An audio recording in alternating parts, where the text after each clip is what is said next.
So let's begin. I might need to look at the pad, so you'll forgive me if I'm not looking straight at the camera. Okay, so we're talking about child abuse, and child abuse is one of the most unspoken subjects in the world. And when people usually do speak about child abuse, um, they usually go to straight to treatment, straight to what are the signs, straight to what can we do to help the kids that have been abused, which is okay. But what we're going to do today is talk about child abuse in a different way and look at it at a different way. So I want to say a few words about myself. Um, my name is Shachaf, and I'm one of the founders of Lifeboats, which is one of the only, if not the only one, the only organization in the world that actually has a prevention working model to prevent child abuse. And when I'm talking about child abuse, I'm talking about every kind of child abuse and mostly sexual abuse. Okay? Sexual abuse among kids is one of the most common sins in the world that is being unspoken and untreated. Nobody wants to touch it. Nobody wants to talk about it. And apparently, no one knows what to do to prevent it. So, what do we do with lifeboats? I'll explain later. But let's understand what are we talking about. So, Israel is a very small country, but we have people from all around the world, Asia, Africa, States, Europe. We have lots of people from all around. And in Israel, one of every 5 kids is being abused. Okay, so when we talk about abuse, we need to understand that there is a very big difference between abuse and hurt. Okay, so if a kid walks around the street, another big kid comes and hit him and then run away. So we have a kid that's been hurt. But when we talk about abuse, we talk about um, a reality. If I am a child being abused, my reality is the abuse. If it's sexual abuse, if it's physical abuse, if it's mental abuse, when I come home, and home is a very important word here, if I come home, I know my role. I know what am I supposed to do. I'm not going to get hurt. I'm going to have a reality of abuse. Okay? Now, when I'm talking about when I'm saying the word home, it's because 87% of kids being abused are being abused by someone they know good. They want to have important relationship with him. It could be a dad, mom. Sorry. It could be an aunt, a grandpa, a grandma. It could be a teacher. Um, it could be anyone related to the kid. The kid knows him or her. They have good relationship. They have trust. Okay, and the kid knows his role. I'm going to come home and I'm going to get myself hurt one way or another. Okay, and I know I have to go to my room, and I know my part. I know what I need to do, and I know what's going to happen. I know how to hide it. Okay, I know everything. And these statistics are from Israel, but I assume it's pretty much the same all around the world. And let's put it in real numbers. Okay, let's put it in real numbers. When we talk real numbers, if we have kindergarten, we have, let's say, 30 kids. Wait, why is it error? It's discommunicating with me. No,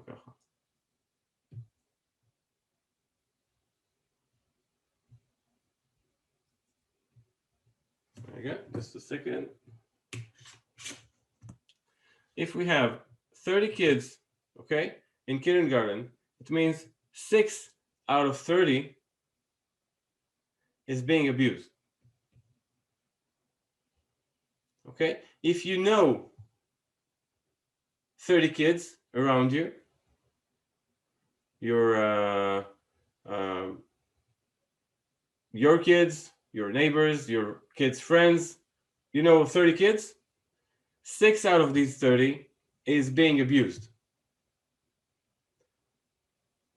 Okay, and that's rough statistics. That means almost 5 plus out of this 6 is being abused by someone they know, someone they care, and someone they have very close relationship with. Half of them at home, brother, sister, mother, father, at home. Okay, so when I started thinking about it, and in a while I will tell you a little bit about my background, but when I started thinking about it, I started thinking, what makes it possible? And what I figured out is that it is a secret. No one talks about it, especially when we talk about sexual abuse. When we talk about physical abuse, so sometimes the neighbors talk about it. Sometimes the neighbors call the cops. Sometimes, not all the times, because they're screaming. It's a family. They have kids. Kids could be annoying, so they might scream a little. And sometimes I don't want to take a part. It's not that comfortable. Call the police. They would know who to call. They would wonder how would they look at them in the street. So everybody keeps a secret. The neighbors keeps the secret. The people in the house keep the secret. Even therapists keep the secret. When I'm talking about keeping it a secret, is a lot more complicated than just, oh, I'm going to share that knowledge. It's a lot more complicated because if I'm a therapist and I know someone is being abused, that means I know who the abuser is. Almost anytime I would know who is the abuser. And if I know who is the abuser, I can't share that information. Not until proven guilty. And that means that if in your building you have one of the dads, one of the moms is a pedophile, is a child abuser, and I know it, I can't tell you, that man or that woman is a child abuser until proven guilty. And that's a huge problem because proven guilty is a long, long process.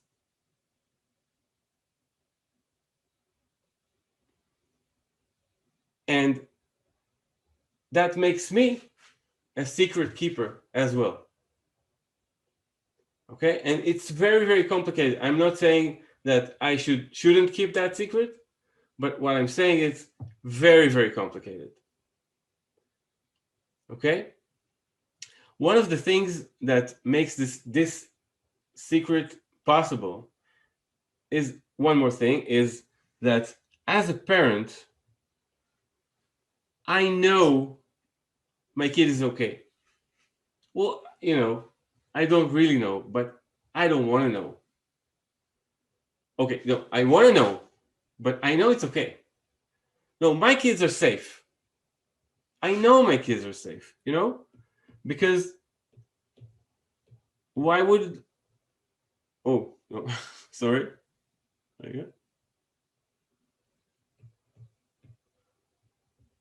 Okay.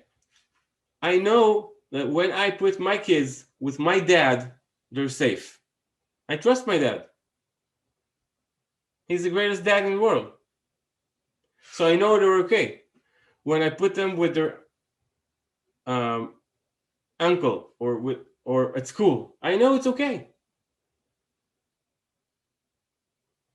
And that simple, small sentence is one of the biggest problems of keeping a secret, because if I know that what's happening behind the door, behind the shut door, is okay, I have no idea what's going on behind that door.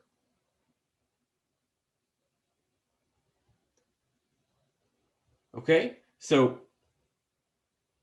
if I know I'm not opening that door, and when I'm not opening that door, the reality behind that door is a secret that I don't know what is it.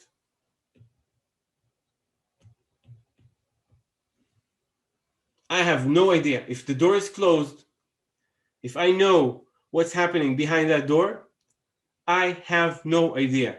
And the secret is being kept behind that door. So we have two major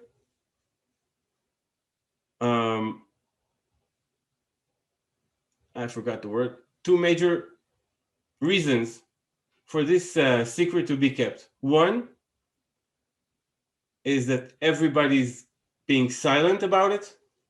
And the other one is that when the door is closed, usually, most of the time, we want to know that everything is okay behind the door and we don't open it. So everybody is keeping the secret. Do you guys have any questions for now? Any question? Okay. From now on, if you have a question, you could just open your mic and shout out and ask the question. So I'm going to give you a brief explanation. What's happening to kids that are being abused? Okay? If we spoke about reality and we said the kid is living a reality of abuse, okay? It means that if I grow up in a house that shows me red stuff,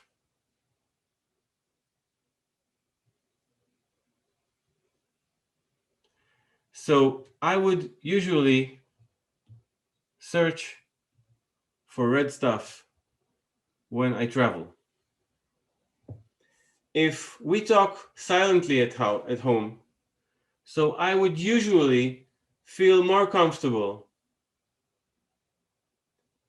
in a silent environment. Usually. My home shapes me as I grow up.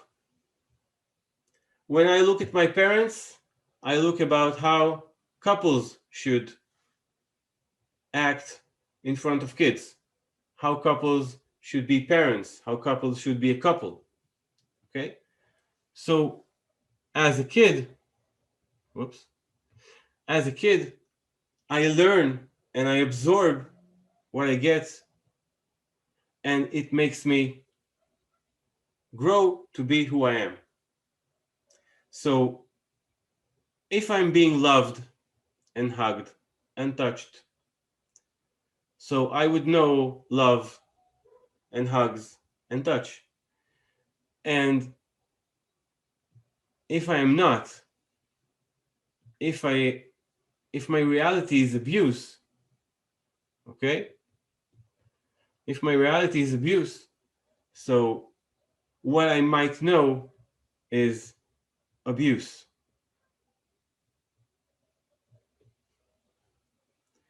And that means all the perception of trust, love, home, okay, would be disordered, would be wrongly perceived. So I might search for harm, and I might go for bad relationships and abusive relationships. I might go to drugs, prostitution, search for pain, suffering, and these realities would make me feel comfortable, irrationally comfortable, but yet it would make me feel comfortable. Thing is, not until um, only until a few years from now, um, we had a DSM. Um,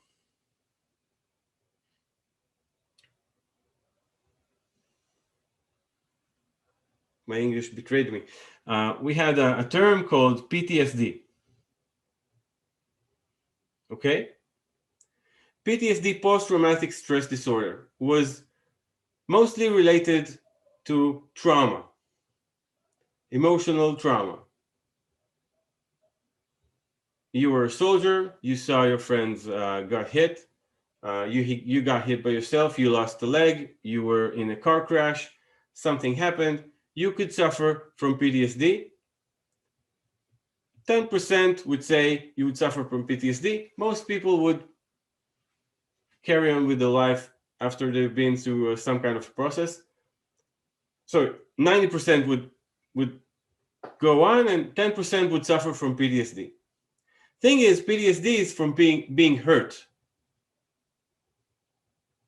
You've had a trauma, you got hurt, you got PTSD. But when we talk about abuse, we talk about something completely different. We talk about CPTSD, complex PTSD. 70% of mental illnesses, borderline, bipolar, whatever, 70% of mental illnesses are actually an outcome of child abuse. And complex PTSD was only defined in the last few years, and only in the last years people started to acknowledge the fact that CPTSD is a lot more complex than just being mentally ill. Because when you think about it,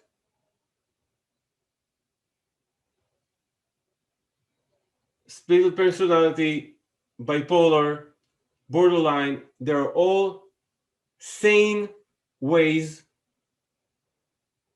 to interact and to survive child abuse, because child abuse isn't fun. Sometimes it's horrifying, and children don't have tools, mental tools, to survive them. So they use whatever they can to survive. And when they grow up, what we see is what we call mental illnesses, which is actually the most sane way to survive it. And sometimes it's pretty silent, because grown-ups with CPTSD could, they hide the secret. They can also hide what's going on with them and what's going on with their lives and what's going on inside of them. So if they have some kind of mental illness, we might not see it. We might not be shared with that mental illness, with that complex PTSD. We might see someone pretty normal, wakes up in the morning, goes to work, sometimes even being very appreciated at work, and sometimes they just disappear and no one, he was kind of weird, he got disappeared. Okay, so next. We never see what's going on with their lives. We don't see the part that they lie down in bed and it's very hard for them to wake up to work. We don't wonder if they came to work to collect their paycheck or whatever. We just see someone, he seems nice, he comes to work, then he doesn't, just like everybody else. When we're talking about the numbers, Israel has 8 million people living in, okay? 300,000 kids is being abused as we speak, being abused yesterday, and will be abused tomorrow. This is the status, and this is what we're trying to change. 300,000 kids. It happens everywhere. It doesn't matter your social situation. It doesn't matter what kind of where did you came from. It doesn't matter where you live. It doesn't your religion doesn't matter. It doesn't matter. It happens everywhere to everyone. 1 of every 5 kids to everyone.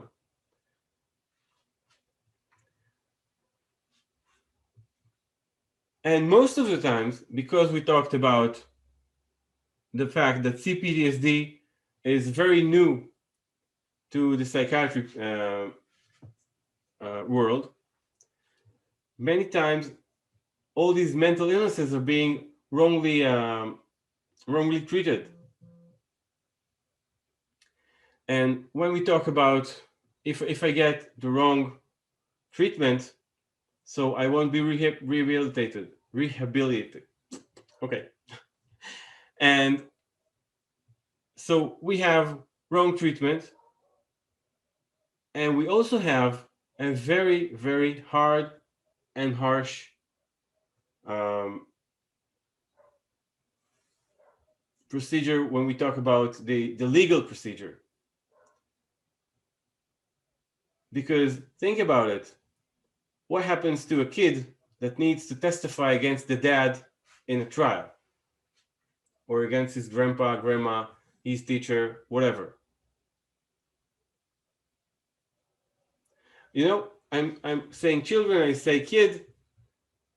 I forgot to talk about the ages.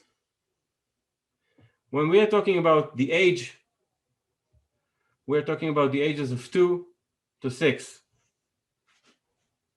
You could say 12 because until the age of 12, it doesn't really matter if it's a boy or a girl. This is what we're talking when we're talking about kids. So think about a kid, a 3-year-old, that needs to testify or to tell someone that his own dad, granddad, grandma, aunt, whoever, is doing wrong things to them. And you know, I would even make it harder. What if the kid, which is 3 years old, doesn't even know it's wrong? Because it's fun. It's playful. He gets lots of presents. He really loves that person.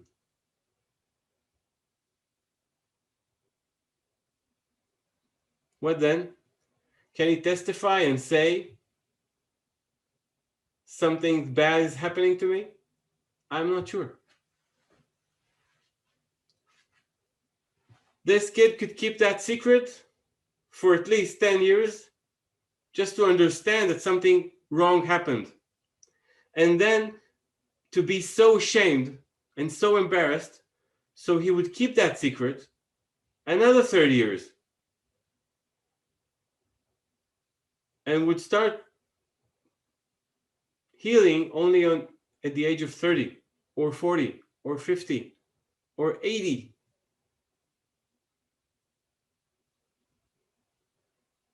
My oldest patient was 76 years old.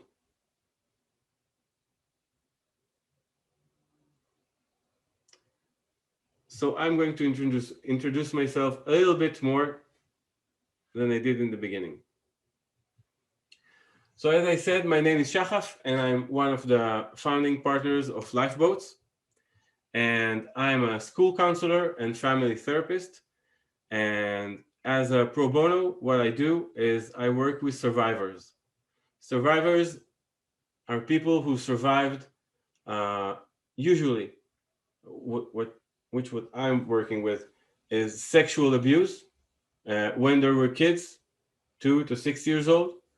And I'm working with them at the ages of 20, 30, 40, you name it, till 76. That was my oldest patient. I'm working in my environment of work, my philosophy of work is open dialogue. You could Google it. It's one of the most amazing methods I've ever encountered. And what I've learned when I learned open dialogue is that when you open the dialogue, it opens the door. It took me about 10 years of working with survivors to understand that no one's doing anything about it. Social services are swamped. Um, Politics, they only do politics. Politicians only do politics. They don't change anything actually.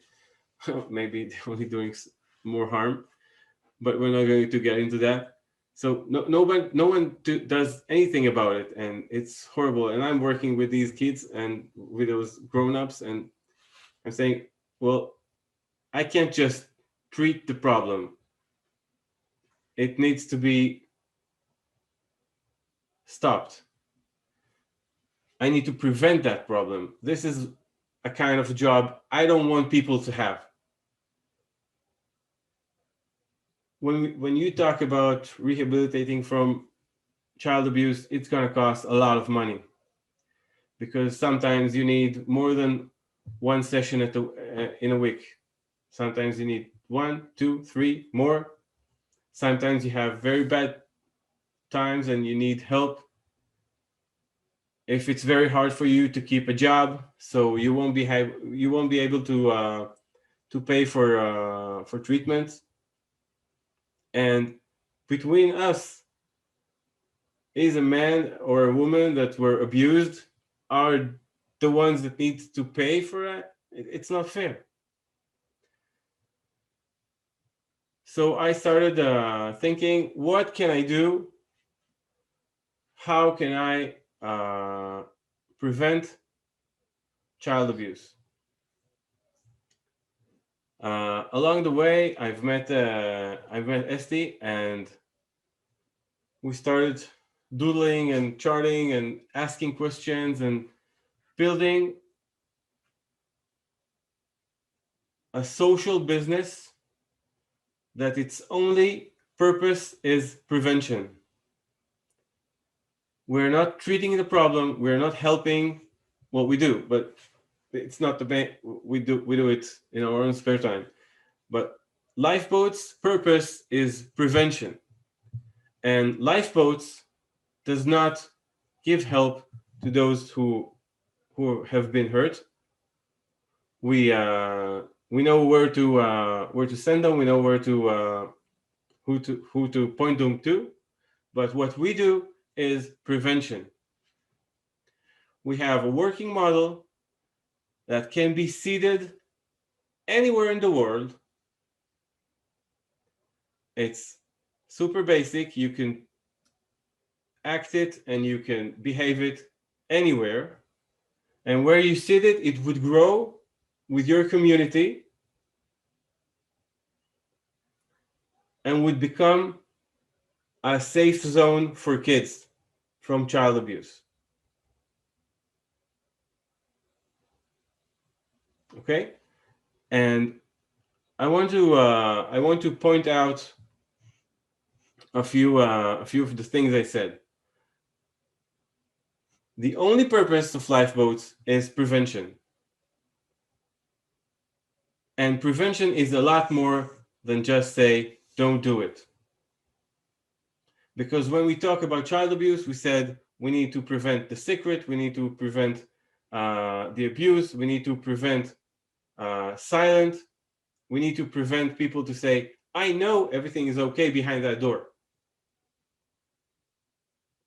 So it's a lot more complicated. and the fact that we are a social business. We are not a nonprofit. We're not looking for, making a whole profit out of it. We just want to make an income. We just want to make a living out of it. And the reason we are not a nonprofit is because we believe we should be paid for our work. So, what is our working model? It's actually pretty simple. It's a seed made out of 3 main parts. And these 3 are always dialoguing and circling each other. None of them is more important than the other, and they cannot be they cannot be without the others. So no.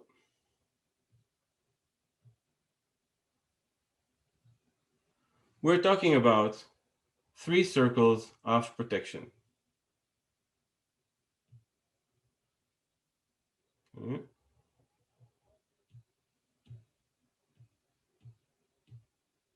Just a second.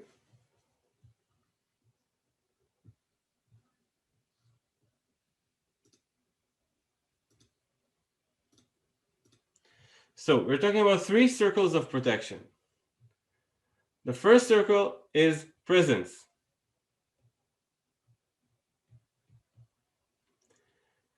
If I want to prevent abuse, I need to be present. I cannot prevent abuse behind a closed door. I need to open that door sometimes and say, "Hi, do you want anything to drink?" And I'm being present. And when I'm being present, I'm saving 2 souls in the price of 1. Because I'm saving the kid that might be abused, and I'm saving the kid that might be the abuser. Because both of them are in that room. Okay? Our next circle of protection is dialogue.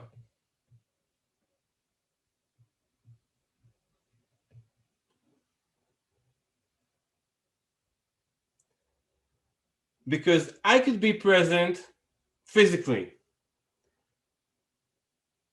when I'm at home. If I'm not at home, I can't be present. Or if my kids are not at home, I can't be present. I can't go check on them everywhere they are. I can't go to school and sit there from dusk to dawn. So I could be present physically, and I can be present mentally. When I'm entering that room, one of my messages is, I'm going to come again, because I come as a surprise. I just come, I open the door. So they don't know when to expect me. So when I'm opening that door, I'm delivering a message. I might come again. So both sides know in their mind, in their soul, that they might be seen again. So the abuser knows he might be seen, and the child being abused or might be abused knows that someone would come and look out for him, and someone would see, and someone would know if something wrong is happening. So if I come and I open the door and I see something's wrong, and I say, "Hey, that's wrong," we don't allow that at home. That's not how we act here. Okay, and I don't even need to say, because when I open the door, they would know if they're doing something right or wrong. So we have physical and we have mental presence. And another way to create a mental image of myself in my kid's life, in my kid's soul, is dialogue. When we talk about prevention programs, in 96%, and it's 100, but I'm being modest. In most of the prevention programs, what parents are being taught is what messages to deliver to their kids. And that's not being in a dialogue, that's being in a speech. And most kids are being, they have hearing problems to parent speeches. And you all know what I'm talking about, right? Yeah. Okay, mom. It's okay. Yeah, I know. But when I know how to dialogue with my kids, and dialogues mainly means listen to my kid. So I'm creating a mental image of myself as a listener. And this is super important because abusers and predators would not come to a kid that is being protected.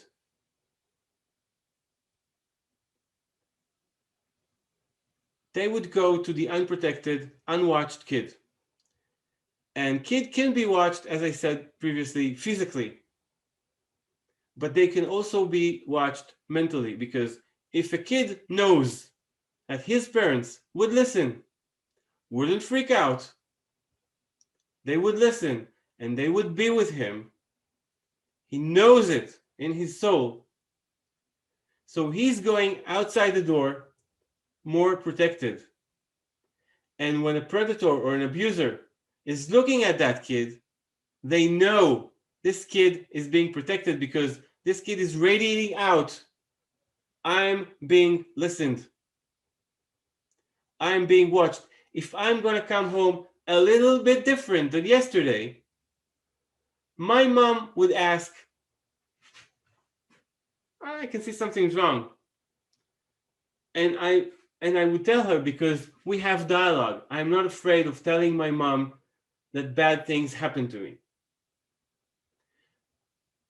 And let's take an example. If I fell down the street and my mom didn't freak out, she only came, she helped me, she asked me, am I hurt?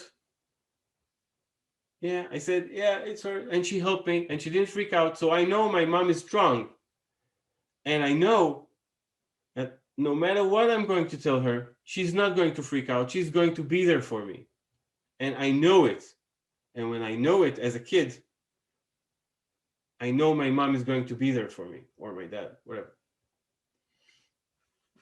So dialogue is another way to create a mental presence of us. And the third circle of protection is action. Because as we spoke before, what people actually do when we talk about abuse, people avoid. It's not being deliberate. They don't want to be bad people, but they avoid. And if we want to make a change, we must act. And when I say we, it's not me, Esti, and Ronit, and whoever works with us.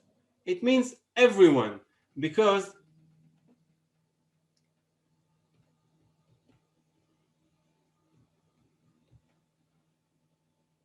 as a parent, I am not only in charge of my kid's life, I have a social responsibility for their friends.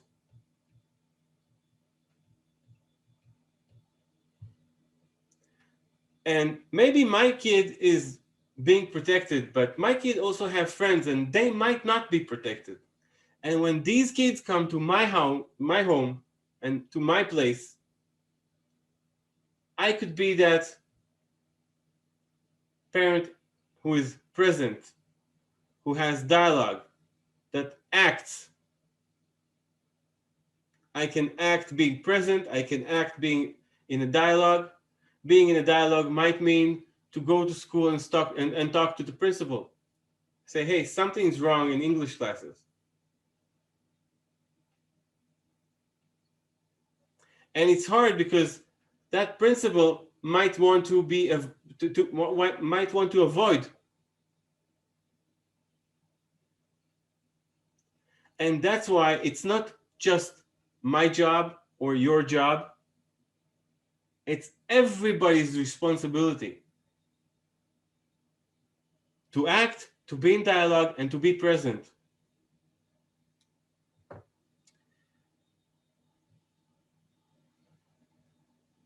Okay, do you have any questions till now?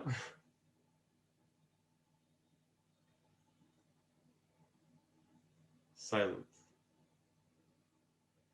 Do you have anything to add, anything to say? Ronit, Esti, have I missed anything for now, from now? Hi, Shachar. Yeah. The principle looks amazing.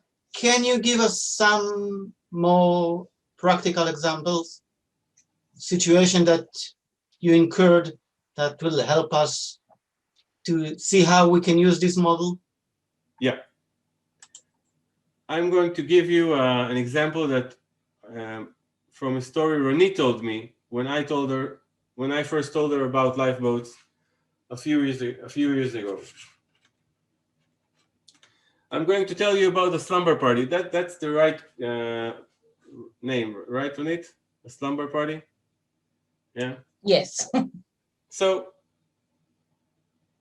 Ronit had a friend that had a friend. And that friend had a kid, and that kid's class had a slumber party.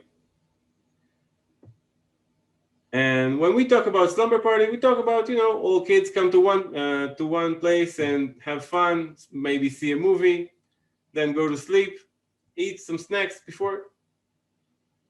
And in that day, Ronit's friend's friend kid was how do you say it? Was banned from the group. And they said, you can't come to the slumber party. We don't want you to come. So he was outcast of the group. And the day after, one of the moms came to that Ronit's friend and said, you got a present that your kid wasn't there. And she's soaking wet.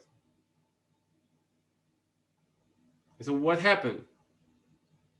So what happened is there were let's say 20 kids. I don't remember the details.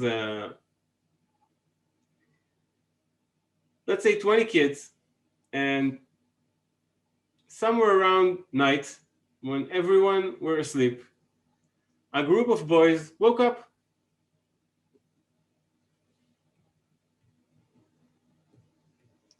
And one of the kids asked his friends,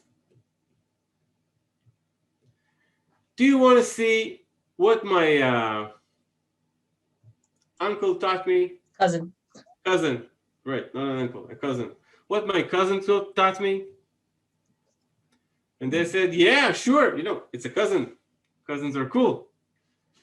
And one thing led to another, and we had a group of boys had their first sexual interaction in the age of 9 or 10. Okay? Now, Ronit's friend's friend kid came back home, and his mom asked him, so, how was it? He said, fun. So the dad asked him, yeah, what was so fun? So he went to the dad to demonstrate. The first action of the dad was to push him away. And then the mom said, wait. What happened there? Now, that kid was saved in a way because his parents knew to listen, to dialogue, to be present, okay? And to ask the right questions. Now, I'm not sure that was the abuse, because that was not an abuse. That's a story that these kids are going to to have in their souls for the rest of their lives. That story would carry on with the class, with the school, with everyone. But that was not the abuse. The abuse was of that kid that taught everyone what his cousin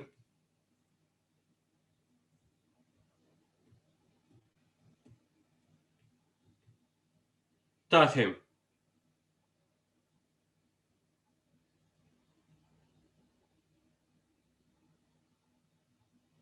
That means that this kid and his cousin were behind the door, that no one knows what happened behind that door.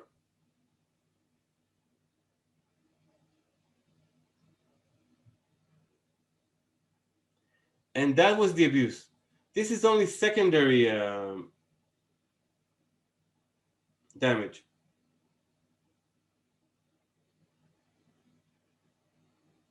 Now, if that door would have been opened in some kind of way, one of the parents came to say hello,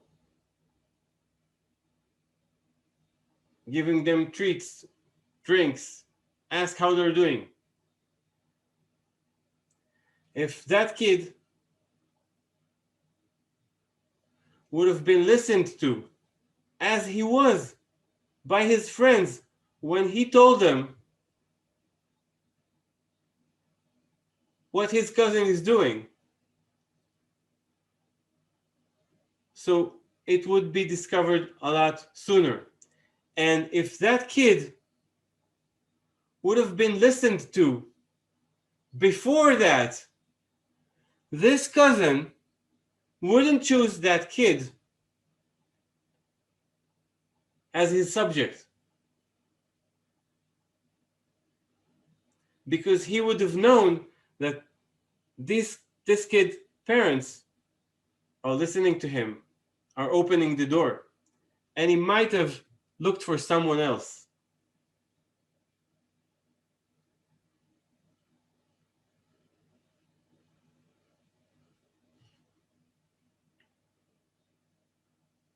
Did I answer your question? Yes, yes. Thanks. So we actually saw that listening means asking simple questions and sometimes asking a secondary question. It was fun. How was it? It was fun. What was fun? What was so fun about it? What did you do that was, just expand. Let the kid talk. Sometimes just be quiet. Your child will talk. So this is the seed, okay? When we talk about lifeboats, this seed could be seeded anywhere in the world. Anywhere. Except in places of abuse, okay? If it's a community that abuses their people, it's not going to work. But anywhere that wants to create a change, this seed can be implemented. Shahav, this is Tom Connors. Can I? You said we can interrupt if we have a question. Yeah. So this may. I don't know a lot about child abuse. I'm not involved in the community, in the child abuse prevention or detection community per se. I'm a father of 2 daughters who I'd love to think were never abused. I'm a grandfather. I'd love to think my granddaughter was never abused, but I don't know that. But the story you just told, this is something I really struggle with, whether it's child abuse or whether it's criminal activity. In the story you just told, the abuser, I've always had the assumption that that person was probably abused. And there's like a chain of abuse that could go back generations even. And I always struggle with how should that abuser in your story be treated? Because they're probably a victim too. So I don't know if that overcomplicates your conversation, but No, it's a very good question. It's an excellent question, actually, because there's very little research about abusers. And the research that there is actually says that only, I think, 15% of kids being abused are actually becoming abusers. Now, it's very complicated because sexual abusers usually come from violent reality, violent past. So they might be violently abused and then they project a sexual abuse. It's very, very complicated. It's very, very unsearched and untalked. And the thing is, you touched a very, very important problem because in the legal system, the abusers are also not being treated right. You don't have a proper punishment, you don't have a proper treatment for them. So usually they just keep abusing. Sorry. And they just have permission to keep abusing because everybody's silent, nobody's doing anything. In Israel, the legal system is horrible about this. It's you get a harsher punishment if you do tax if you have tax problems. Okay, so the message the legal system has to the people is abusing is okay. You can abuse. Nothing's going to happen to you. You know, you're going to get 3 weeks of community work, maybe with kids, and you could just keep on doing what you're doing. So everybody's losing about when we talk about child abuse, and it's horrible. And you touched the spot. It's very, very important. Did I answer your question?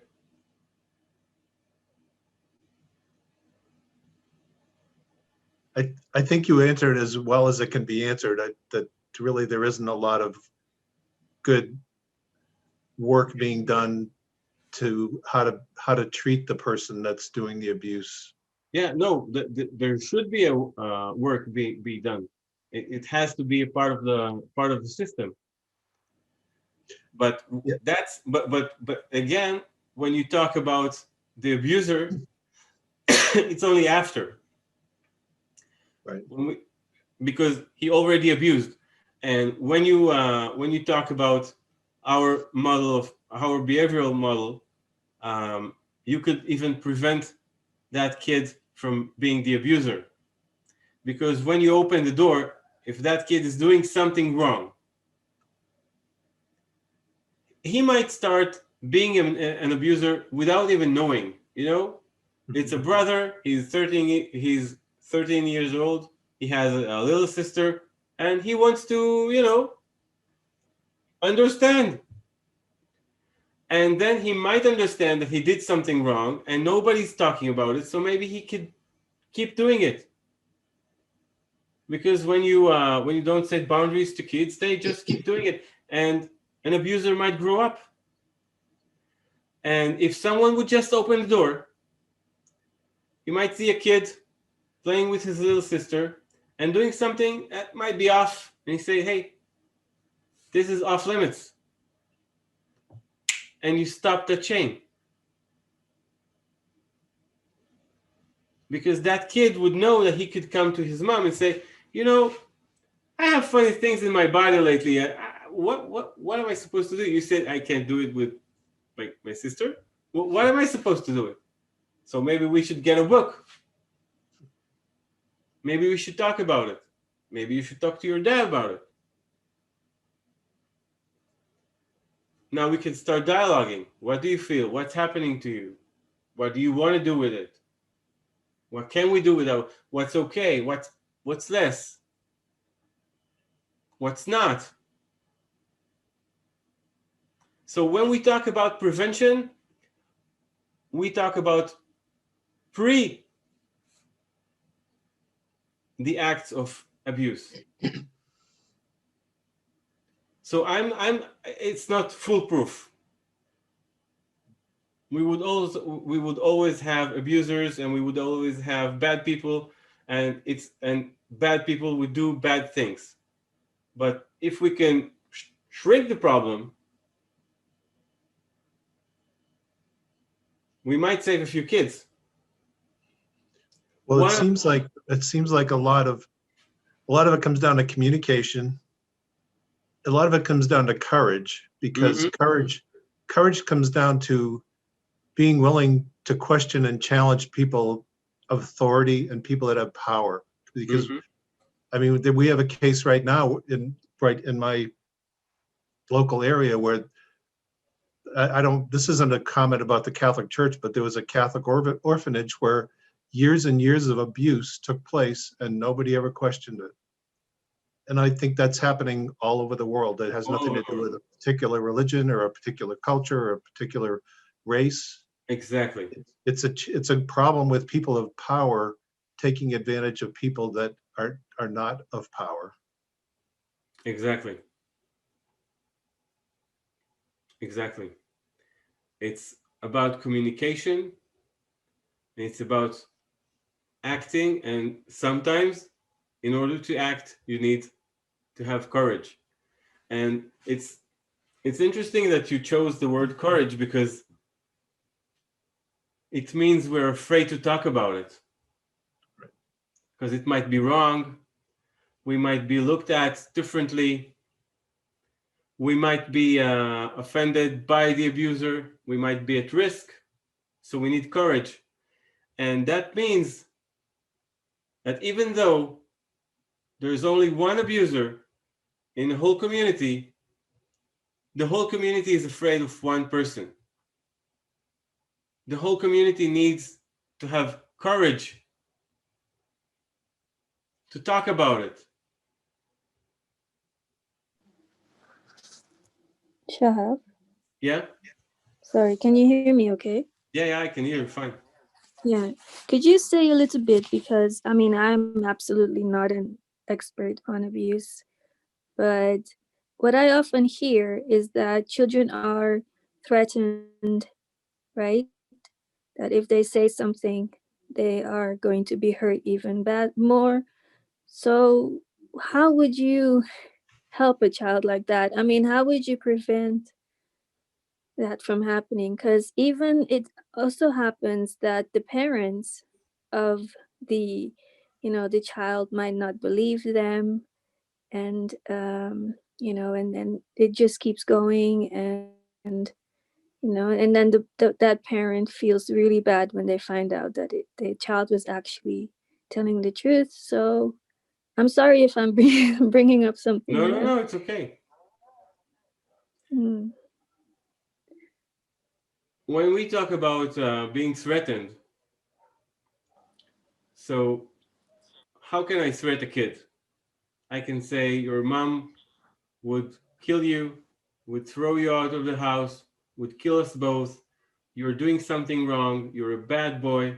Okay. Now, if I know as a kid that my mom would listen to me and would believe me and would be with me,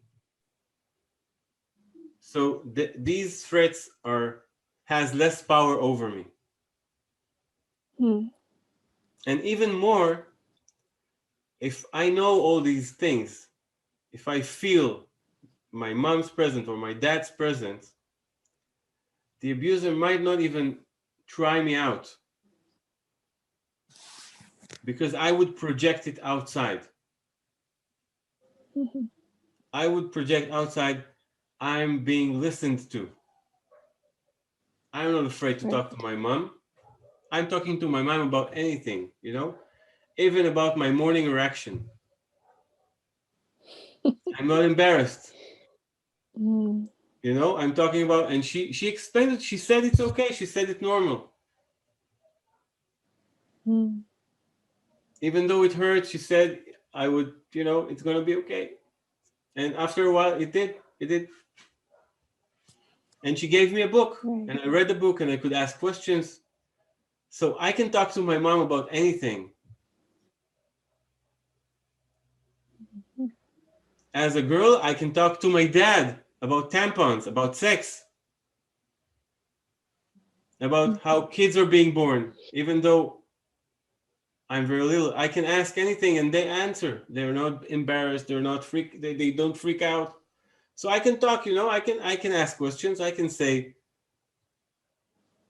ask these things. Mm. Yeah, because sex is always such a taboo, isn't it? We're not Yeah. supposed to And talk that's why about it. sexual abuse is even more of a taboo. Mm. People are so afraid. Even though when you Mm-hmm. think about it, it's just like anything else we have in life. It's nature. Mm. But we were taught it's a taboo, and we were taught sexual abuse is even more of a taboo. So we don't talk about it. We don't do anything about it. We avoid. We're looking away. Can I ask something else? Hmm.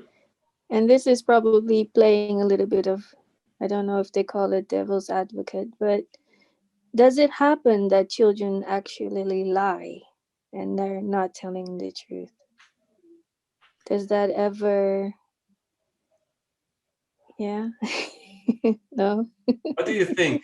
I know that children from nature, their true nature, they don't lie. But they No, might kids be too lie. No, young to be able to let's be, explain. let's be honest. Kids lie. Mm. Kids can lie from the age of half a year, even. So they can't even speak with it. Yeah, they can from being 6 months old. They can lie. Mm. They lie to their moms to get attention. They cry to get Mm-hmm. attention, and they can, you know, they can do without it Mm-hmm. for a few more seconds, but they lie. The Mm-hmm. question is, would they lie about these subjects? And Right. the answer is no, with a huge, huge, Yeah. because think about it. Even though no, let's look at it in this way. I was not abused, but I Mm-hmm. saw my friend being abused in the toilets at school.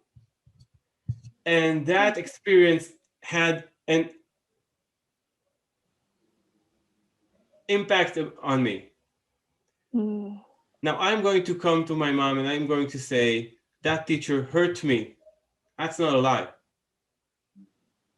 Right. Okay? I'm going to go even further. Sometimes, okay, sometimes when a kid is being abused and they know something's wrong is happening and it's not nice and they don't like it and they feel bad about it and they feel ashamed and hurt and whatever, they sometimes might imagine someone that they care about being present and even doing these stuff to them. And later on, they might say, Dad hurt me. And it would take, and when you think about it, and later on, it might not be the dad. It might be the cousin. It might be the uncle. It might be the teacher. But I imagined dad hugging me and touching me because I love dad and I know dad would never hurt me. Mm. Okay? So is it a lie? No, it's not a lie. That's my way of surviving this. And if I'm going to treat, if I'm going to listen, if I'm going to be there as I should. So I'm going to prevent all that.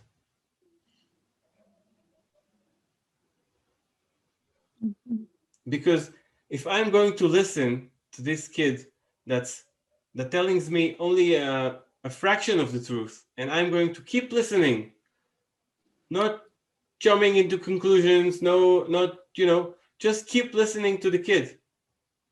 What he's saying, what is he telling me, what he's trying to tell me, what happened to him, how does he feel, is he hurt physically, mentally? And when I'm listening, so the kid would, go around as much as he needs, and then he would get to the point. It might take a while, but he would get to the point.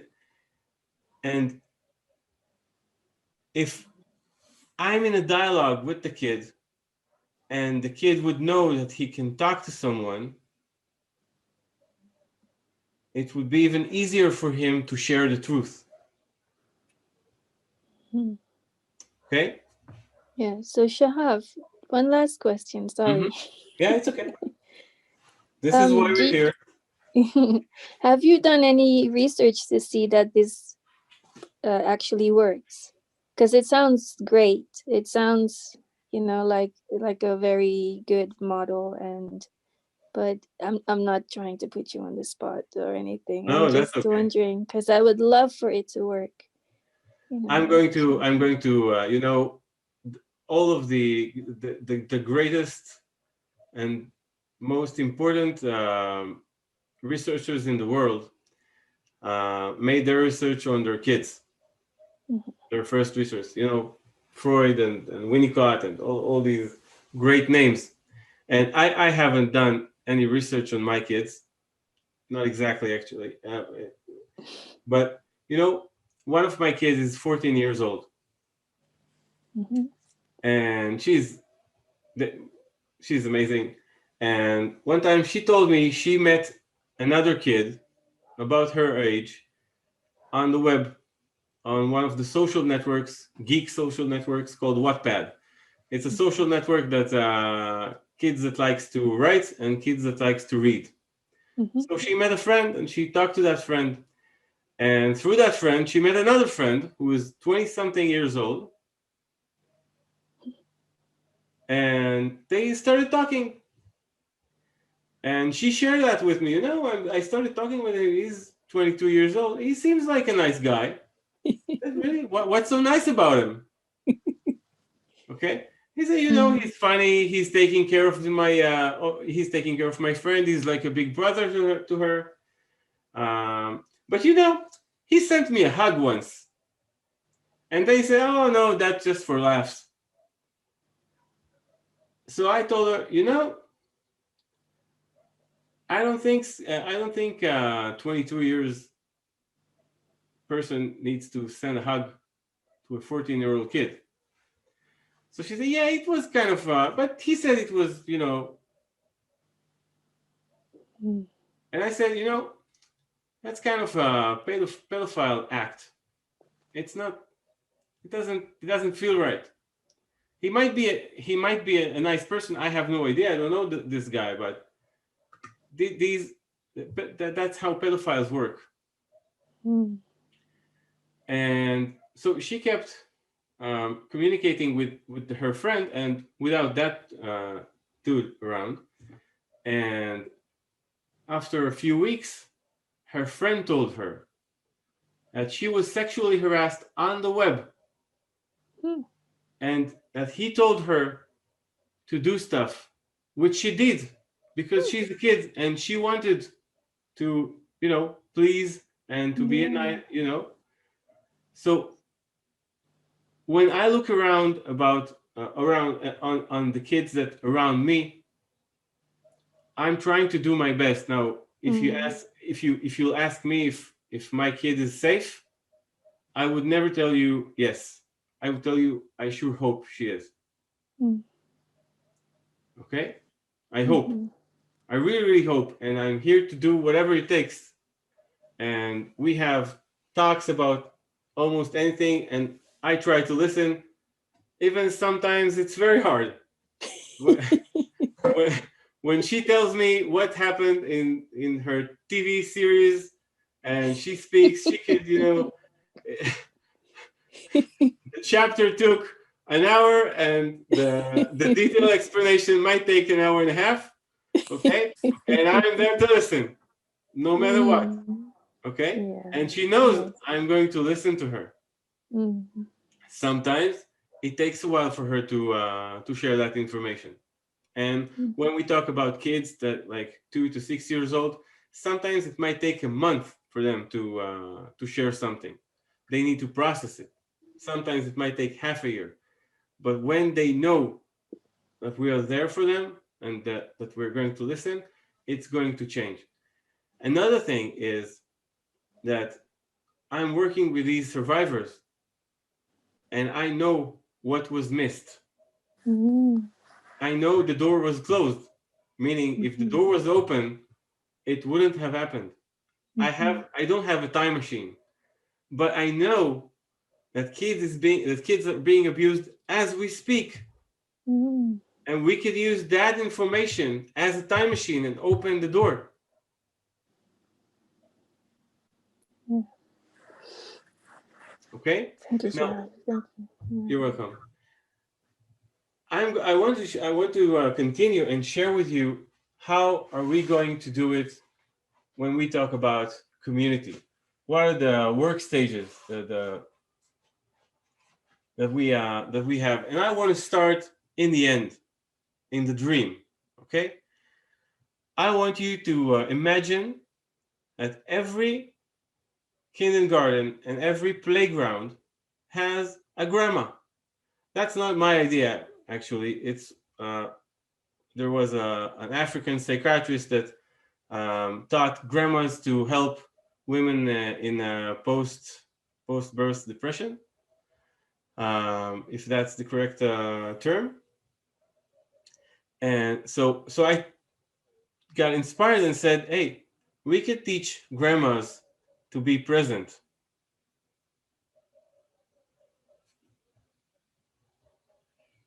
Okay, and if we have grandma from the community that is present in the playground afternoon, in the kindergarten in the morning, she doesn't have to be there every day. She could be, twice a week, and she could show plays and read stories about what's right and what's wrong, and about listening. And she could be there to listen to the kids,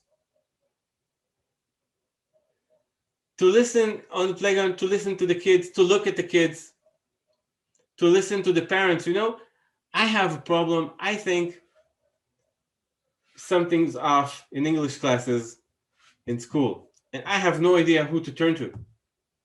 Who am I going to talk to? Now, that grandma, she can't be there on her own. She needs a back office. She needs someone to turn to. She needs someone to say, I have reasons to believe that in this house something's bad is happening. So let's check it out. So she needs someone to check it out. So we need the legal system to work properly. We need the police to work properly. We need the social services to give a proper answer when being asked. And we need the community to back these grandmas and these legal systems and the social services. We need the whole community to work together in order for that to work. Okay, so this is the dream. That's 10 years from now. This is our dream. In order to make that dream come true, we need to teach. We need to teach communities. We need to teach people. Okay, that model, how to listen, how to be present, how to act and have courage, how to initiate these acts in the community. So what we have courses, we have teaching programs to teach people and communities how to take that model and seed it in the community and make it work. And what you're seeing now is what was usually before COVID was happening in lectures rooms, and we have a huge fabric on the wall, and all the things I wrote on my sketchboard was actually painted in paint spray on the wall in huge letters and numbers with horrible smell of paint spray, non-toxic, but it was horrible smell. And what we want to do, we want people to start talking about it, start saying, I don't know what's happening behind that door. I need to open that door.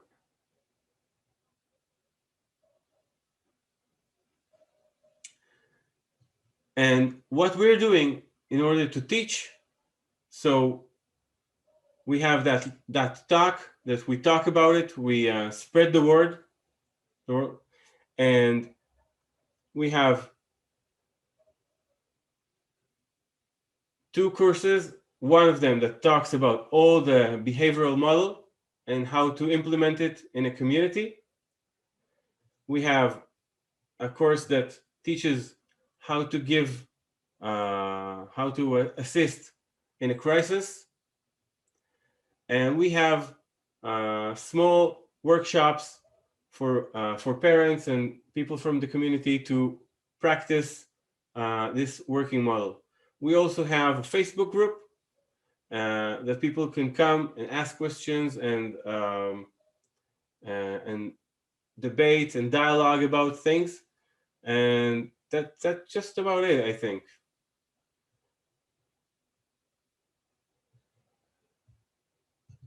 Esti, Onit, did I forget anything?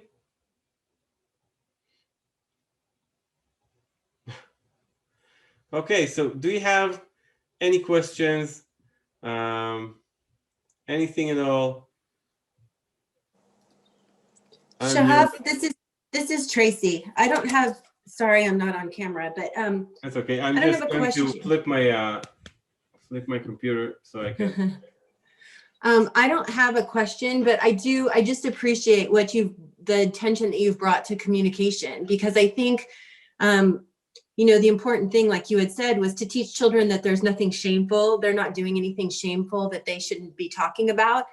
The other thing is too, I think sometimes we inadvertently teach our children that they should do what people in authority tell them when it comes to physical touch. Because I know when my kids were growing up, and if they didn't want to hug their grandma, everybody would say, tell them to come give grandma a hug. Tell them to go give grandma a hug. And from a very early age, I told my children, if you do not want to hug someone, you do not have to. It is your body. And I think that we don't realize just those little cues of saying, go kiss that person, go hug that person. That's telling children that people of authority should tell them what they should do with their bodies. And we don't think about that sometimes as parents. Exactly. We're more concerned about how it's affecting the emotions of the adults instead of thinking about how it's affecting the welfare of the children. Exactly. But I want to make it harder for you. If you have a kid and he sees everybody's kissing grandma, he's going to do it. He's going to do it either way. Right. And he would understand that it doesn't matter what you're saying. It matters that he needs to be like everybody else. And it takes me to another story. One of a good friend of mine in high school was abused by his drama teacher. And the way that drama teacher worked was to have ambassadors of abuse. The grown-ups used to prepare the new ones that came to drama class to the abuse. Right. And everybody did it. And that's social pressure, peer Yeah. pressure, peer pressure, and Right. that's an unspoken peer pressure. They didn't have to say, "Hey, do it," do it. You're weak. Do it. They only did. They only needed to act, and for the new ones to feel they need to act as well. Right, right. Yeah, I And mean, I was always impressed because my daughter she never liked to hug people and she would run away and people would try to make her. And I always told her she didn't have to. I just was like, you don't have to give hugs if you don't want to give hugs. That's your body. You control your body. And she didn't. I mean, from a young age, she didn't hug her grandparents. She just didn't like it. And she still doesn't like to hug people. So, I think it's just unknowingly we've got to give, like you said, we've got to give them permission and power and know that they can talk to us about anything and that we're not going to get upset with them because they don't want to do something that we think is a normal or is something that should be done in respect. that's the important part. When they can come to us and say, "I don't want to do it," Right. that's the important part, because they can say they have someone that listens to them, Right. that gives that validates what they say. Your kid knows that that she doesn't love to hug people. Right.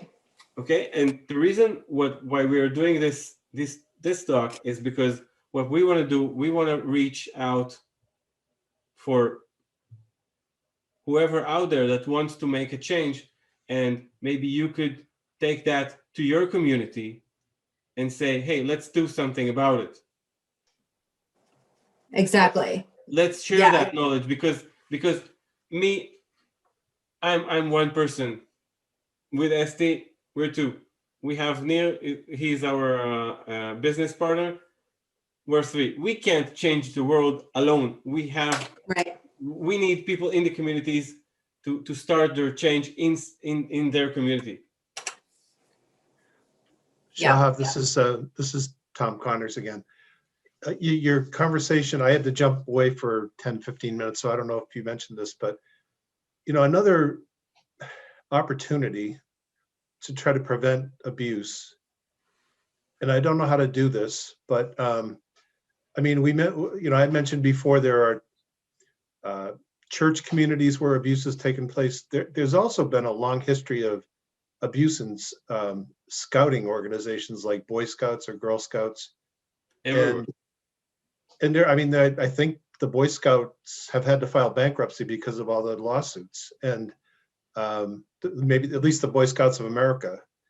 And it seems like it would be hard to do, but it seems like introducing the potential of abuse as part of Scout training. You know what I mean? It's like a dirty little secret, but it feels like people should just admit it and discuss it. No, exactly. Don't be afraid to talk about it. Everybody's so afraid to talk about it, so we give permission to abuse. And when you talk about Boy Scouts, that could be anywhere. Catholic Church, Jewish synagogues. Uh, it could happen anywhere. Right. In families, outside families, in schools, it could happen anywhere.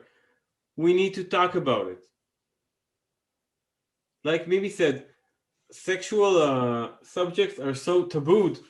We're not talking about them. So we even have kids that goes outside to the outside world with no sexual education, no proper sexual education. But that's something else. We're talking about something. I could learn. I could go to family therapy. I could go to sexual therapy. I could learn with my spouse. I could, learn from my friends. Ask an older friend. When we talk about abuse, kids are being hurt and are being hurt for lifetime. And it takes them long time to recover from that. And we can prevent that. And we could go to Boy Scouts and we could teach Boy Scouts how to dialogue about it, how to talk about it, how to listen, how to act. how to be present. When I'm talking about, I'm going to share with you something about open dialogue. When people are working with open dialogue, it's usually as a psychiatry, how to say it, in psychiatry, psychiatric hospitals, they never work alone. There's always a team meeting with the patient and with the patient network. Think about it. If we have only one psychologist that meets with the patient, the psychologist could be an abuser. But when I'm not alone, when I have a team with me, I can't abuse. We are a team, we're professionals, we're working together, we are keeping each other safe. And that's just one principle from open dialogue. And if we think about how to act it out, if I'm not alone, so I'm protected because people are present. So we can go anywhere. If people from Boy Scouts from the Scouts would want to learn, we are here to teach. We are here for everyone that would want to listen and want to prevent. And we are here to prevent.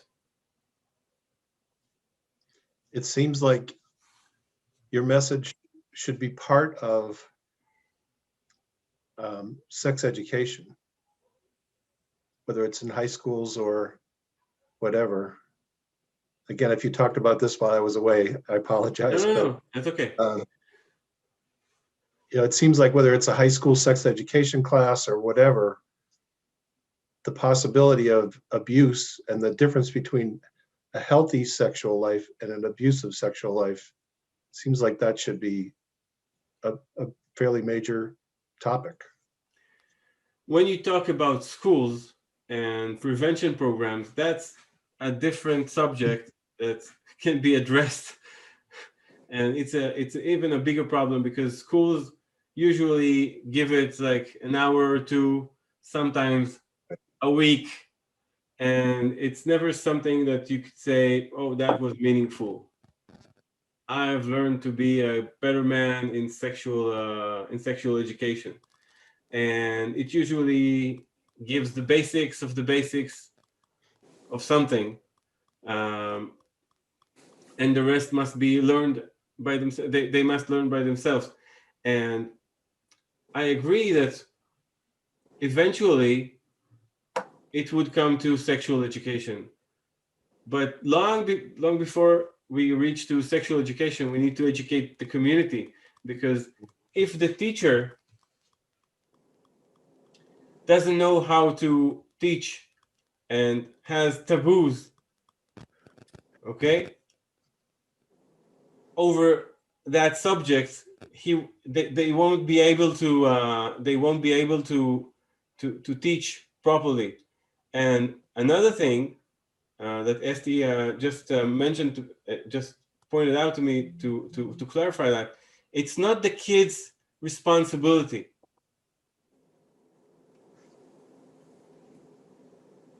Even when the kid is being abused, it's not the kid's responsibility to say, I'm being abused. It's our responsibility as a community, as adults in that kid's life, to notice, to listen, to act. Right. And it's not the kid's responsibility to report. It's our responsibility to be there.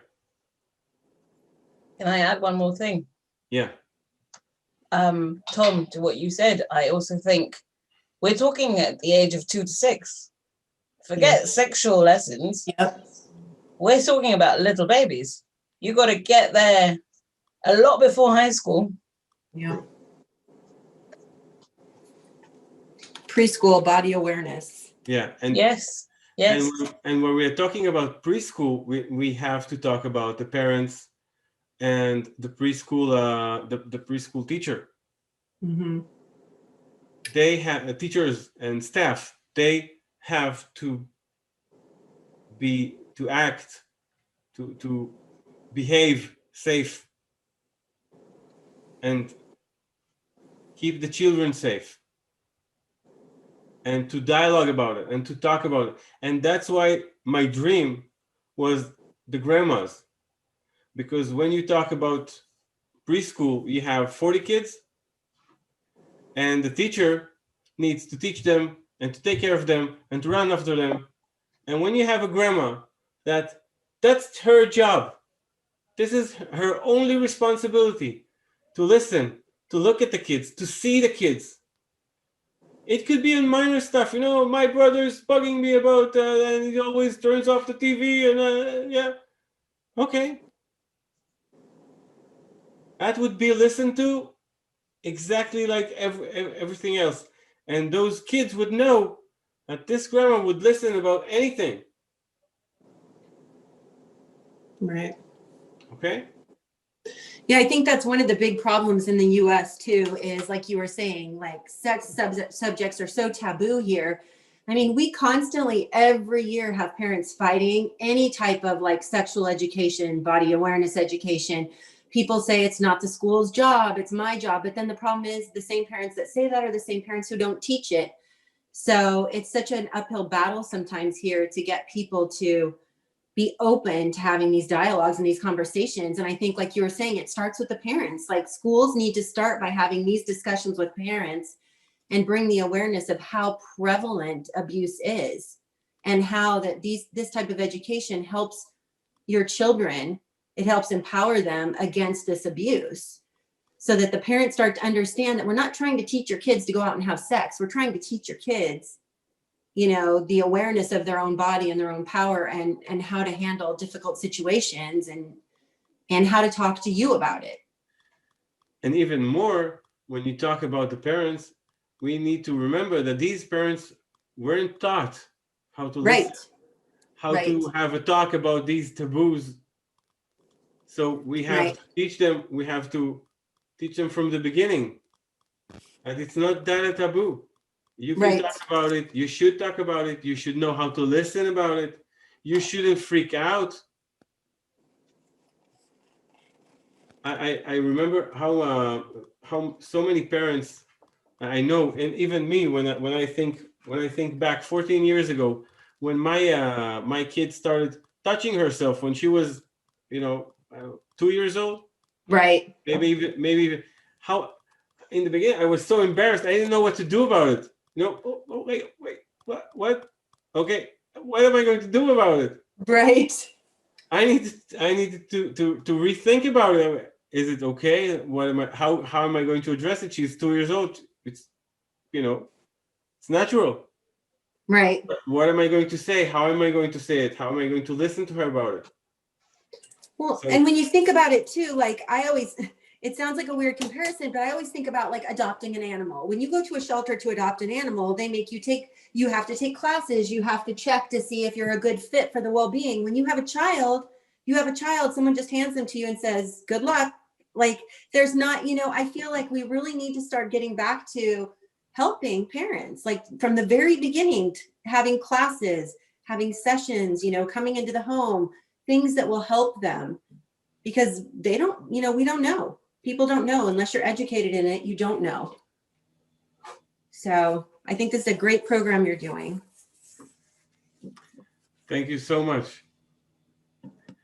So I'm available on the WhatsApp group if you have any ideas of who to address us, who to wherever. If you have a community that might want to learn, and so we are here to share that information and just spread the word. I Okay, think that's great. I think it's so needed. So thanks. And Tom, thank you very much for everything.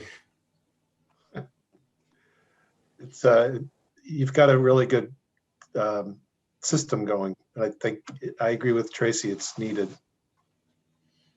Just dialogue in general about this is really important. I think it's so true because, I think about my husband. He grew up in a family of all boys, and his parents were they're pretty conservative. And I'll never forget when my daughter was potty training, the first time she yelled at him and she's like, "Dad, look at my vagina." I thought my husband was going to die. Like, I literally thought he was going to hit the ground, So it took a while for him to get that you have to be able to have open dialogues. And two, one thing that always resonated with me from my classes in psychology too, is how important, especially for girls, their relationship with their dad, how important a relationship with a male figure in their life is, because if they don't have a strong, whatever they're learning from the strong male figures in their life is how they learn how to treat themselves and how to respect themselves. So if they have a dad who's not very responsive to them or communicative with them, they'll seek that out in other male figures. They might, yeah. Not just Yes, the dad, might. Not always, but yes, that can happen. So I think it's so important. Sometimes I feel like dads feel like they shouldn't have these discussions with their daughters, but it's really important to be able to do that.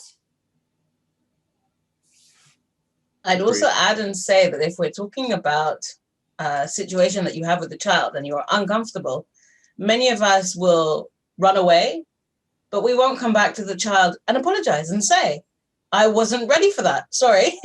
Yes. Now let's sit down and talk about your question, because it's a very good question. or maybe even say, Yeah. That's new to me. I came from a family of boys. I've never seen a vagina. Absolutely. Well, no, I'm not sure about that one. Well, the fact that think you're a about daughter, it. that might, you might not. It could be hilarious and so important, to say to the kid, I came from a family of boys. Yes. But also I never talked about it that openly. Let's do it together. That's my first time also. I think also teaching your child that even us as grown-ups, we can be shocked at times. We can find ourselves without answers. And it's okay. Mommy and daddy don't know everything. Yes. And that again goes on the whole concept of the open dialogue, of showing your child, we're human, we make mistakes, and we're willing to talk about it. Not just run away and pretend as if it didn't happen. Exactly. I think one of the big challenges is, as somebody that's now, I hate to use these words, senior citizen, and is retired, I see this as two of the challenges are both generational and cultural.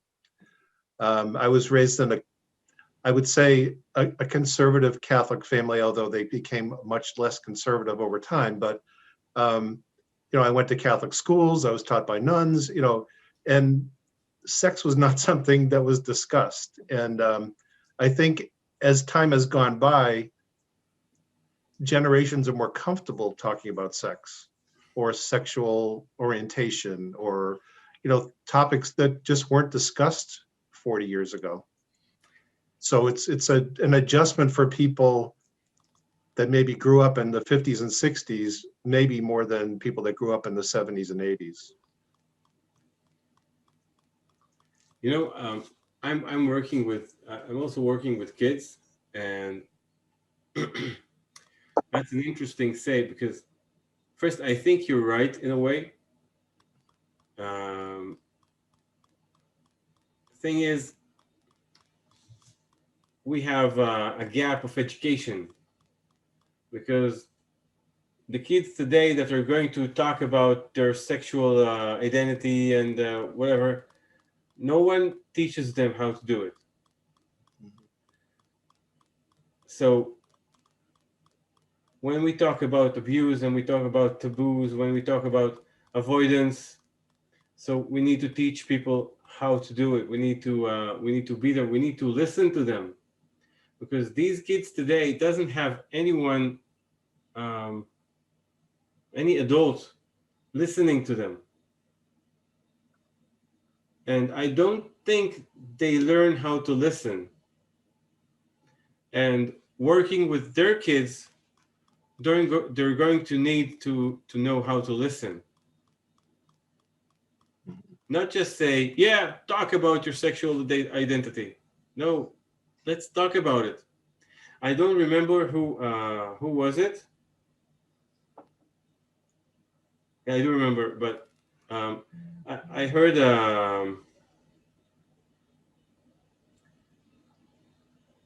I heard about a kid that he was gay, but he came from a very religious family,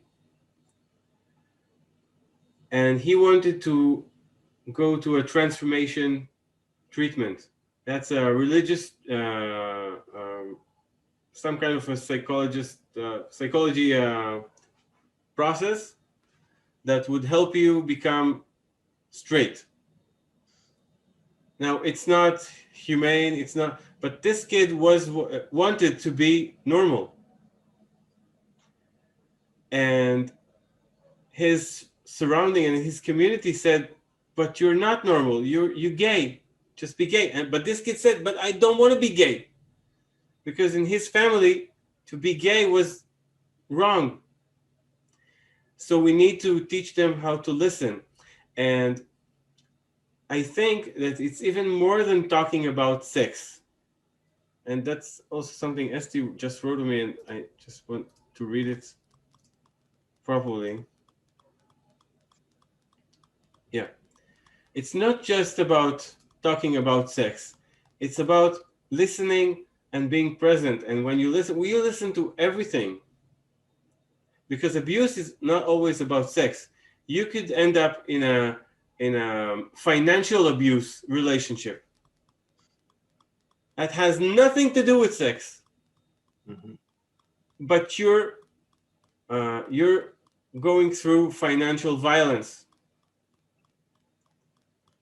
and you need to know that you have someone to talk to, because when you go through abuse, when you go through violence, the abuser would take you away from your family and from your friends, and would isolate you. And when you're talking, and when you have people present in your life, and when you have people that listens to you, you're not being isolated. And it's not just sex. And even when you're talking about sexual abuse, it's not the talking about sex that would make the difference. It's the listening to anything that would make the difference. To know that I can come to my parents and say, last time I tried cocaine. What?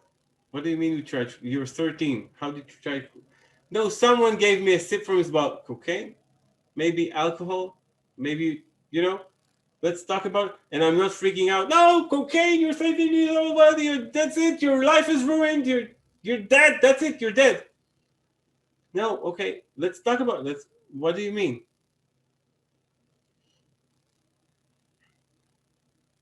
And it's based on a true story. I heard a talk on WhatsApp on my kids group, and one of them said, "Yeah, I did drugs when they were 8." And it was because one of his parents gave him to drink beer, and he took it one step further. But if I know how to listen, and I don't freak out, and I know how to ask questions and how to be there, so it doesn't. The topic is irrelevant. If I'm opening the door, in 80% of the times, I would see two kids having fun. And that would keep the other 20% in a lesser chance to happen.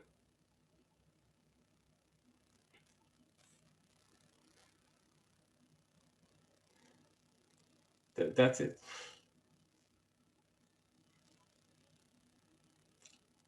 Liz, how are you doing?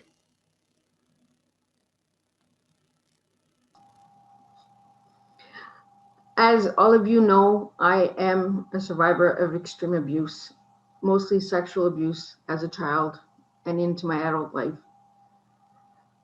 My biggest thing is, how do you teach someone like me the PDA, the 1, 2, 3? Because for me, being abused as a child, I never wanted to talk about sex to my children. I wanted to prevent them and I wanted to protect them. So anything that came to me sexually, it was almost like I put a blindfold on. I was like, I don't want to hear it. It's not happening in my home. My kids are protected, and my children actually got abused by their father because I always said, no, I'm here, I'm always watching. But when I wasn't able to protect my children when I was being drugged. So how do you talk to parents that have been sexually abused about the presence and dialogue and action? Because for me, being abused, I kind of put this shelter around my children. Nobody's going to hurt you. I make sure that nobody would punish my kids. Like even the grandparents would try to get after them. I'd be like, no, those are my kids. Nobody says nothing to my kids. Those are mine. I was like a very protective mama bear. But the one person I couldn't protect my children from was their own father. So how do you teach survivors the PDA? First, you called it PDA, and I actually like it. It's Uh, I'm going to use it or need to write it down. I take notes when people are, and it just clicked the PDA because presence, dialogue, and action. Yeah. So PDA. So I think that you're talking about two different things. And first is how to teach parents to protect their kids, and second, how to help survivors to act and to be a parent that protects their kids. And I think it's not that different, because when we teach to listen and to be present, we don't teach and we don't say anything about the abuse. We're saying, let's do it 5 steps before. So what we teach is like, be a better protective parent. If I'm thinking about a proper term for that. And we don't teach what to do. It's not what to do. We don't have a checklist. We just say, be present, dialogue. And when we say dialogue, we also mean don't be alone. Okay? And act. And when you act and you're not alone, because what you said, I was alone. And and our principles tells you, just don't be alone, listen and don't be alone. But when You you might, are alone, when you don't have any support, like in so my that situation, I had no support at all. that's where Everybody that was around me yeah, that's was an where abuser. So there was no protection. There was nobody safe to go to. I think that what we need to try to understand is, if it's an abusive community, it's a problem, and this model wouldn't stand in an abusive community. But if it's not the community, and if you have a community that is not abusive, you don't have to be alone, because people in the community might be there and present to give you, to assist you, to be with you, to listen to you, and to help you to act. So I don't know your exact situation, but if it's an abusive community, this model wouldn't work, because it's an abusive community. Abusive community might even be more complex, because it's kind of peer abuse. Everybody's abusing, but if it's a small community inside of a bigger community, so you might find your place and find an ear, and find the help, and find the support you need in the further network. and not in the close family or in the smaller community that we're talking about. So I don't know if I'm accurate, but this is what we're aiming to. Yeah, because I grew up in a small community. Yeah. So there was no love. It was incest and molestation and abuse all over. You know, cousins marrying cousins and family members. And yeah, my story is very dramatic and very deep. And for me, when my children came out with being abused, they were like, "Mommy, it's not your fault. Daddy would make you sleep." And I didn't understand what they meant by that. And then my oldest stepdaughter said that, "Mom, he was putting stuff in your tea and your mashed potatoes so he could hurt us." And I was like, "Oh, I'm so sorry. I couldn't stay awake to help you guys, you know, because I was a very protective mom. And I am like that with everybody that is close to me. I am very protective, and I just go on a warpath, and I'm like, because I don't like that, not having that awareness, you know. Because I always told my children, if anybody's touching you, let me know. If it's grandma, it's grandpa, anybody, tell me. But I never expected it to be their father. Like I was telling them if aunties, uncles, cousins, but I never said dad, you know, like if dad touches you, you know. So and that's where I'm wondering, how does this work? Like how do we prevent by working with survivors? Because there's got to be a way, right? There's always a way. So how do we get survivors to feel comfortable enough to have that dialogue with their children? So I think that if a survivor is in a good community, is in a non-abusive community, and we are not talking about helping one person. We're talking about opening the dialogue in the whole community. So if the community has a dialogue, so the survivor would never be alone.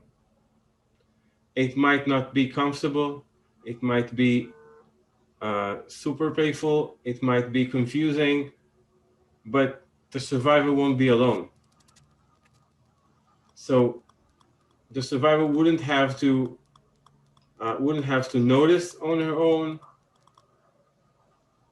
and so even if the kids, everything would go community-wise and not just parent-wise.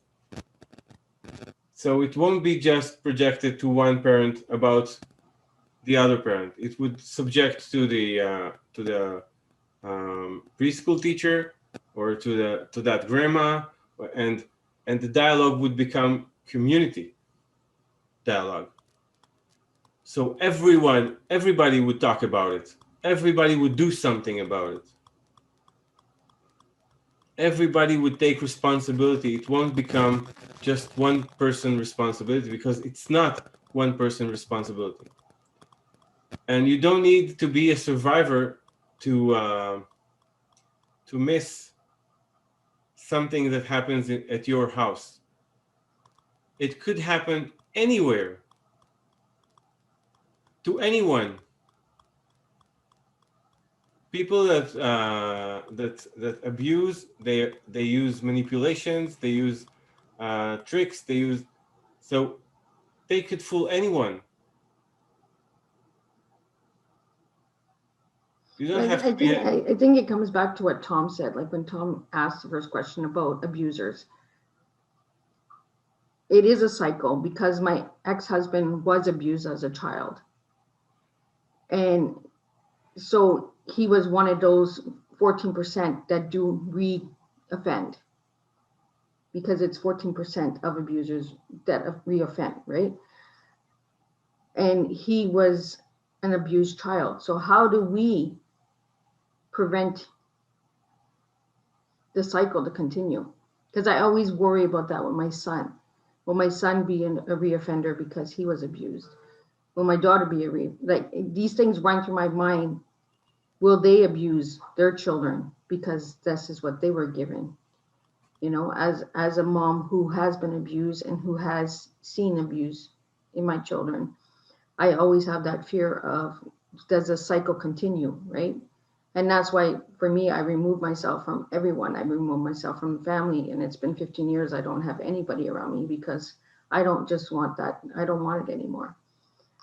But how do we know if that's going to happen again? Like, how do we bring that prevention in?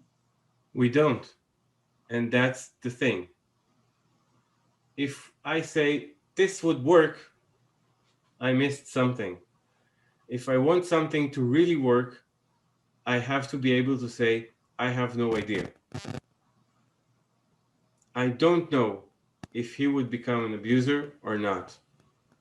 I am going to give him the best treatment I can give him to help him the best I can, to listen to him as much as I can, and to be there, present as much as I can. And after I did everything I can, I have no idea what's going to happen. I hope it's going to be okay. And if you have, and if the community would have working with that PDA, okay? So if anyone would want to abuse, it's going to be very, very hard for him or her, because everybody's going to talk about it. It's not going to be a taboo. They would lose their power. So they might look for another community, and they might travel the world to find, and they might seek help, because working working in that behavioral model long enough would send abusers and people that are confused to seek help, to say, I need help. And doing that in an early ages, the early age as can get, so these abusers would be found in their early ages, and they won't become abusers. They would stay, they would be confused kids that would get proper guidance, because not every abuser starts as an abuser. They're not necessarily born psychopath. Some of them are confused and grow up to be abusers because they were not properly guided, not properly guarded, not properly treated. So what we're talking about preventive behavior. And when everyone, or at least most, would act and behave in a protective way, in a preventive way, so it would be it would it would be less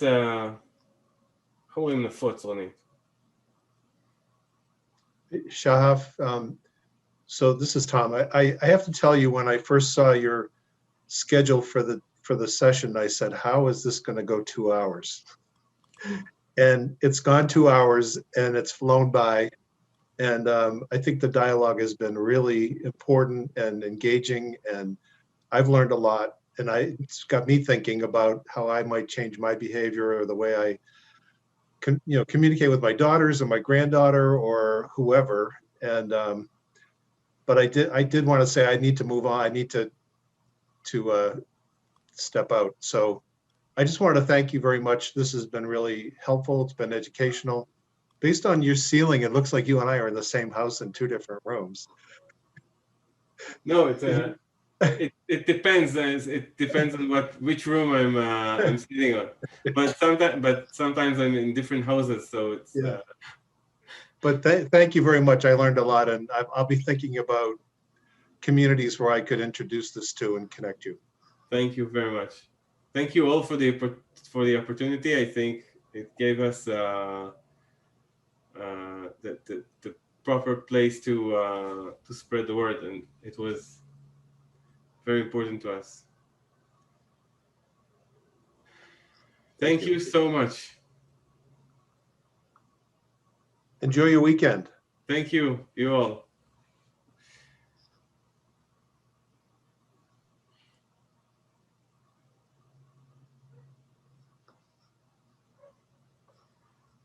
Okay, so I'm going to log out as well. Bye, Tracy. Bye, Liz.